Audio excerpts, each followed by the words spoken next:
देख रहे हैं उन सबको मेरा नमस्कार, मेरा प्रणाम। आज लखनऊ में मैं उत्तर प्रदेश के सभी मतदाताओं से इंडिया गठबंधन को भारी भरकम वोट देने के लिए, भारी मात्रा में वोट देने के लिए अपील करने के लिए आया हूं।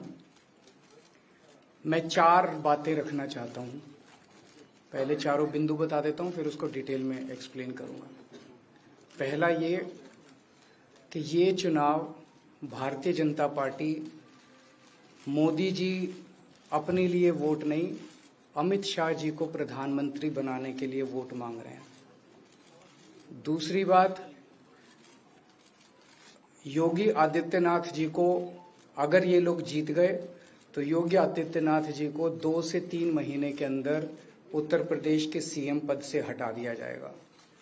नंबर 3, इन लोगों की पूरी तैयारी है, अगर ये लोग जीत गए तो संविधान को बदल के SC ST और OBC का रिजर्वेशन खत्म कर दिया जाएगा। और नंबर 4, जो आंकड़े अब देश भर से आ रहे हैं वो ये दिखा रहे हैं कि 4 जून को इंडिया गठबंधन की सरकार बनने जा रही है और NDA को और BJP को बहुत कम सीटें मिलने जा रही हैं। अब मैं अपने सबसे पहले पॉइंट पे आता हूं। जब 2014 में प्रधानमंत्री बने थे नरेंद्र मोदी जी, तो उन्होंने खुद एक रूल बनाया था कि भारतीय जनता पार्टी के अंदर और उनकी सरकारों में 75 वर्ष से ऊपर कोई भी व्यक्ति होगा तो उसको संगठन में और सरकार में किसी भी पद पे नहीं रखा जाएगा, उसको रिटायर कर दिया जाएगा। और उसका सबसे पहले उस रूल के तहत आडवाणी जी को और मुरली मनोहर जोशी जी को रिटायर किया गया था।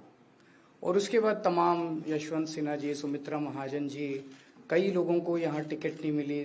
कई लोग जो पद पे बैठे हुए थे उनको पद से इस्तीफा दिलवा के उनको हटाया गया। ऐसे कई सारे लोग हैं। तो अब अगले साल 17 सितंबर को प्रधानमंत्री मोदी जी 75 साल के होंगे और मोदी जी ने तय कर लिया है कि अमित शाह जी को वो अपना वारिस बनाएंगे और अमित शाह जी अगले साल 17 सितंबर को देश के प्रधानमंत्री बनाने का उन्होंने तय किया है मोदी जी ने।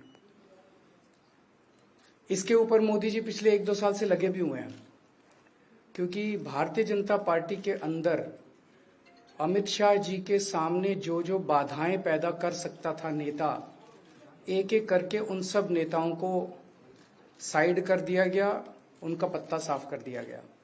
शिवराज सिंह चौहान को हटा दिया गया, वसुंधरा राजे को हटा दिया गया, डॉक्टर रमन सिंह को हटा दिया गया, देवेंद्र फडणवीस को खत्म कर दिया गया, खट्टर साहब को खत्म कर दिया गया, एक एक करके सबको खत्म कर दिया गया। एक ही शख्स बचे हैं जो अमित शाह जी के रास्ते का कांटा बन सकते हैं। हेलो, आवाज आ रही है? आ रही है। एक ही ठीक है, आ रही है। एक ही शख्स हैं जो कि उनके रास्ते का कांटा बन सकते हैं, वो हैं योगी आदित्यनाथ जी।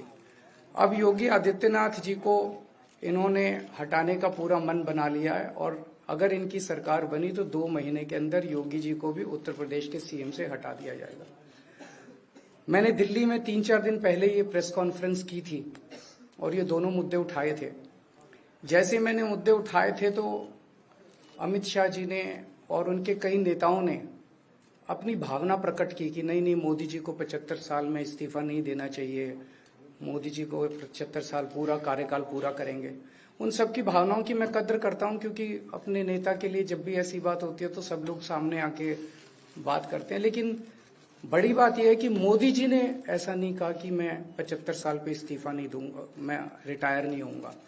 उनका अपना बनाया हुआ रूल है और मुझे पूरी उम्मीद है कि मोदी जी का अपना बनाया हुआ रूल है और मोदी जी अपने रूल को फॉलो करेंगे। नहीं तो लोग कहेंगे कि मोदी जी ने ये रूल आडवाणी जी को हटाने के लिए बनाया था, जब अपनी बारी आई तो नहीं। तो मोदी जी इस रूल का फॉलो करेंगे, ये पूरा यकीन है देश के लोगों को कि उन्होंने खुद रूल बनाया तो खुद फॉलो करेंगे। दूसरी बड़ी बात जो हुई कि जब मैंने कहा कि योगी आदित्यनाथ जी को 2 महीने में हटा दिया जाएगा, इस पे अभी तक भाजपा के किसी नेता की टिप्पणी नहीं आई है। 4 दिन हो गए। इसका मतलब ये तो कंफर्म करता है कि उन्होंने पूरी प्लानिंग कर ली है और उनके पक्ष में कोई बोलने के लिए तैयार नहीं है योगी आदित्यनाथ जी के। तो उनका हटना अब लगभग तय है कि योगी आदित्यनाथ जी को उत्तर प्रदेश के सीएम पद से हटाया जाएगा। दूसरी चीज, मैं उत्तर प्रदेश के सभी मतदाताओं को कहना चाहता हूं कि पिछले 4-5 महीने से इन्होंने शोर मचा रखा है 400 पार 400 पार 400। क्यों? कहते हैं नहीं मोदी जी कुछ बड़ा काम करना चाहते हैं। तो लोगों ने खोद खोद के पूछा भाई क्या बड़ा काम करना चाहते हैं, कुछ बताओ तो सही। तो उन्होंने नहीं बताया। लोगों ने फिर अंदर से पता किया कि बड़ा काम ये करना चाहते हैं कि देश से रिजर्वेशन खत्म करना चाहते हैं। हम जानते हैं कि इनका जो पूरा इकोसिस्टम है, आरएसएस, बीजेपी, शुरू से ये लोग रिजर्वेशन के खिलाफ रहे हैं। इनकी पूरी की पूरी मानसिकता रिजर्वेशन के खिलाफ रही है। तो मैं सभी लोगों को ये आगाह करना चाहता हूं कि ये बड़ा काम इनको 400 पार इसीलिए चाहिए क्योंकि ये रिजर्वेशन खत्म करना चाहते हैं। संविधान को, बाबा साहब अम्बेडकर ने जो संविधान बनाया था उस संविधान को ये तार तार करना चाहते हैं। पूरे देश भर से अब जो ट्रेंड आ रहे हैं वो ट्रेंड ये दिखाते हैं कि भारतीय जनता पार्टी को 250 से भी नीचे, मेरे हिसाब से 220 के आसपास, 3-4 दिन पहले भी मैंने कहा था 220 से कम सीटें इनकी आती हुई नजर आ रही हैं। आप हिसाब लगा लीजिए। मैं हरियाणा होके आ रहा हूं कल परसों।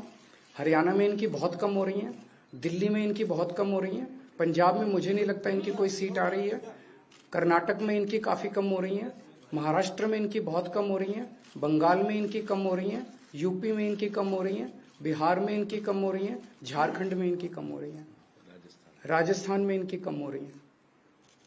तो इनकी सीटें आ कहां रही हैं?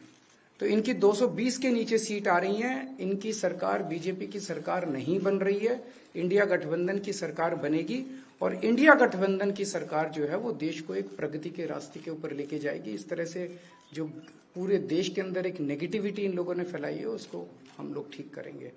मैं अंत में उत्तर प्रदेश के सभी लोगों को अपील करना चाहता हूं कि इंडिया गठबंधन के, यहाँ पे सपा और कांग्रेस का गठबंधन है, इंडिया गठबंधन का जो जहां से कैंडिडेट है उसको भारी मात्रा में वोट देकर आप सब लोग जिताइए।